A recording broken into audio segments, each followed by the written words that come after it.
First, live, local. This is Fox 12 Now.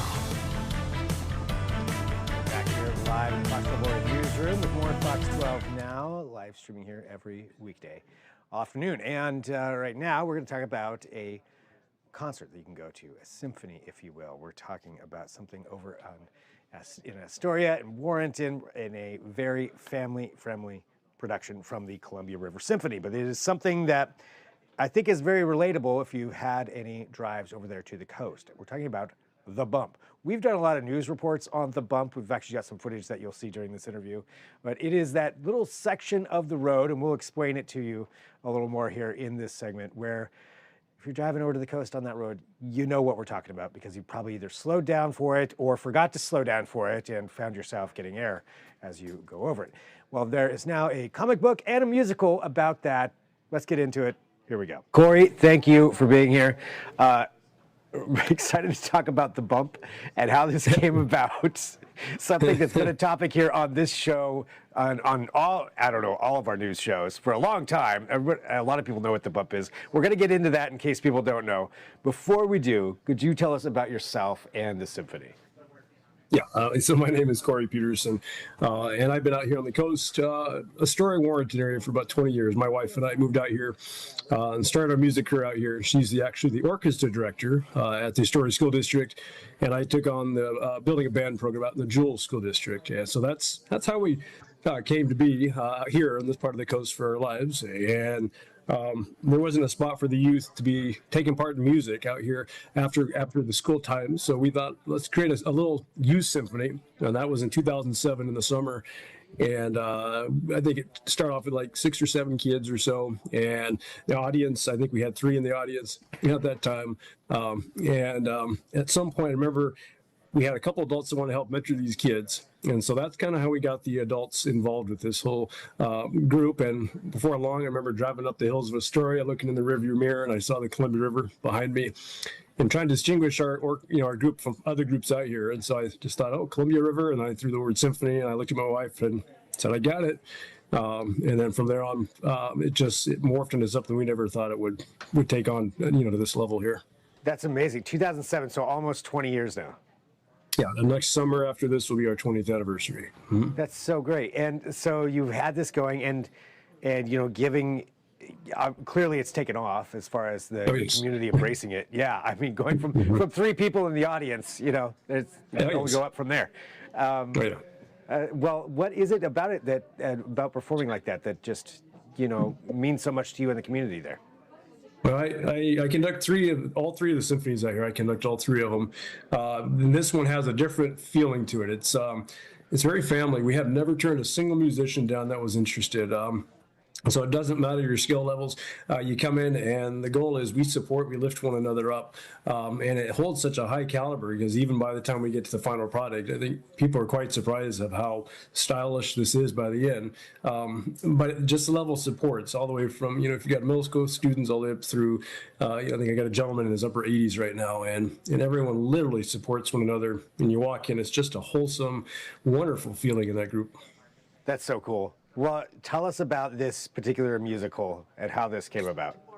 Well, this was a risk. I went to my board of directors and I said, well, I've got an idea. I don't know how you're going to feel about this.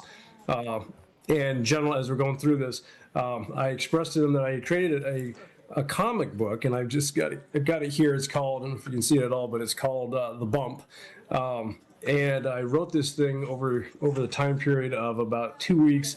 And I said, I want to be able to put this together with some music because it's such a pop cultural aspect here in this part of the community. I remember driving over The Bump a few times, watching people, and I know it's got some serious issues with, exactly what you're showing right there. But I thought, how can we have some fun with such a kind of an iconic situation on the coast here? And it just resonated. I started to bring it up to the symphony, and before long, it just spread like fire.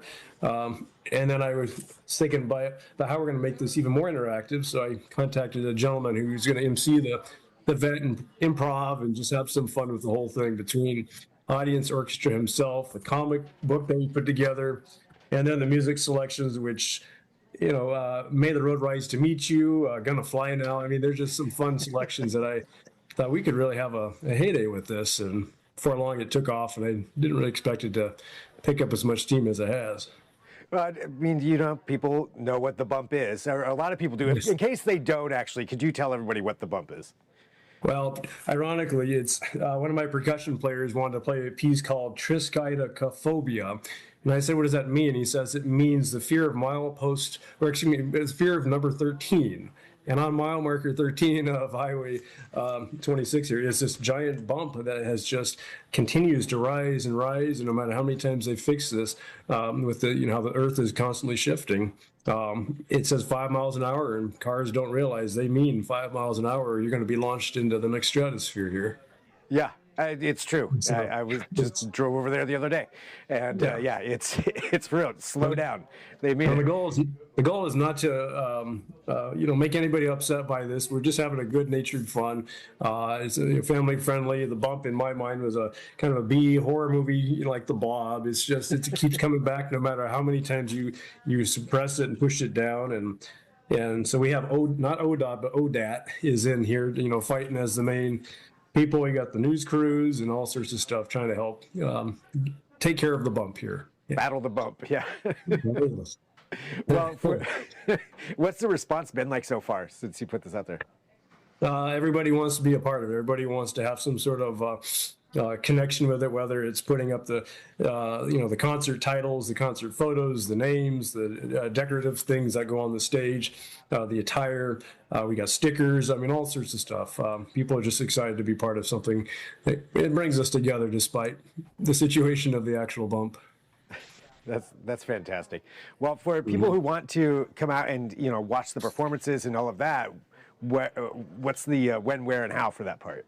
Well, we pride ourselves. All our concerts have always been free. I mean, we've always expressed music is for everybody, no matter who and where and what. It's open to everybody in our communities and around here. So at the Historic Liberty Theater in downtown Astoria, Oregon, on Sunday, April 26th, we have a matinee show at 3 o'clock.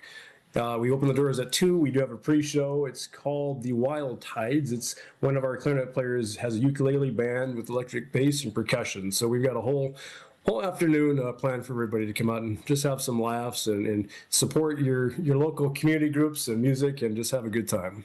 Well, why do you think it's so important to have community organizations like what you're doing and just bringing people together like this through music? Well, just watching individuals come together, I can just think of all the ages that I work in a school district. I'm a superintendent for the Jewel School District, and watching these kids get out there and mingle with the adults, it's inspiring. I'm watching kids who sit there and they play, and then they're being mentored by individuals that they don't realize the impact that they have, and watching that growth, and vice versa. Some of the older folks that come in here, how they're pushed and how they're reaction with this whole community group, even with the young ones sitting next to them, is fun to watch. I don't think people realize how embedded a community really is when you're working together with whatever it may be, the arts or not, and it's inspiring, and it just keeps bringing them back. Well, Corey, you're inspiring. I mean, that's amazing. So 20 years of doing this, almost since 2007, yes. Having that, and bringing the community together there. That's amazing. And congratulations on the bump. You're a viral sensation now. Well, yeah, I appreciate that. Yeah, thank you. Awesome. Thanks, Corey. Thanks for joining us here at Fox 12 Now. Appreciate it. Thank you. Take care. What a great guy, and really cool things that they are doing. So big thank you to Corey, and congratulations to Corey and the whole team there for the bump that you can go check out now. All right, well, let's go ahead and do this. We'll take one more break. We're live here at the Fox 12 Oregon Newsroom. We've got about 10 minutes. We've got some very interesting stories to bring to you here. Before we get to the 4 p.m., we're going to talk about the Titanic, but more importantly, this exhibit and some weird coincidental things that happened. We're going to talk about the World Cup. We've got plenty of things here for you. So quick break, right back with more Fox 12 Now.